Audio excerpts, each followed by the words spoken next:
So, one of the questions I'm often asked is, what is your biggest marketing mistake?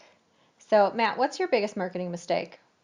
I think the biggest I think the biggest marketing mistake in general that I did when I first started was I would I thought like sitting around and waiting for the phone to ring was actually a marketing technique. Like I would do like marketing things, like I would post things on Facebook or whatever, but then literally I would just sit there and wait for the phone to ring. And I don't think that's truly a true marketing technique. I think you really have to create leads and then follow up with those leads and stuff. So I think the biggest mistake I would say is just just waiting for the phone to ring and Being not in, yeah not not being taking action. not yeah exactly.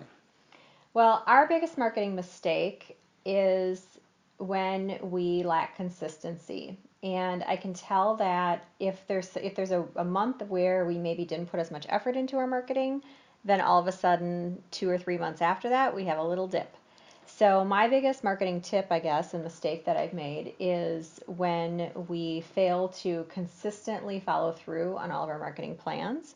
And then all of a sudden, the tidal wave hits and we have a lull for a while and we have to, kind of do some catch up. Right, because I see a lot of people, they'll do marketing, they'll get super busy, then they'll stop marketing because they're super busy, Mm-hmm. and then that marketing kind of runs itself out, and then there's nobody on coming in, and so then they start marketing again when they don't have customers. So they have like these 6 weeks or 2 month windows where they don't have anybody coming in, and that makes it really hard on the Yeah. business.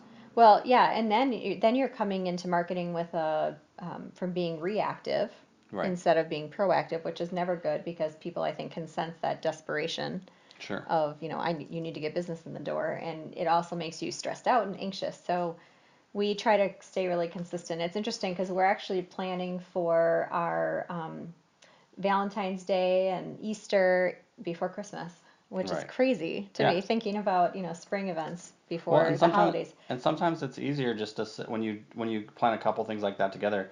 When you sit down and maybe you make, your I don't know, your Facebook ads or whatever, you can make some of all the graphics all at one time, and you're changing, the different events. But sometimes it's easier just to crank three things out and then put them in the folders, and then they're just sitting there ready to go when time comes. Yep, you bet.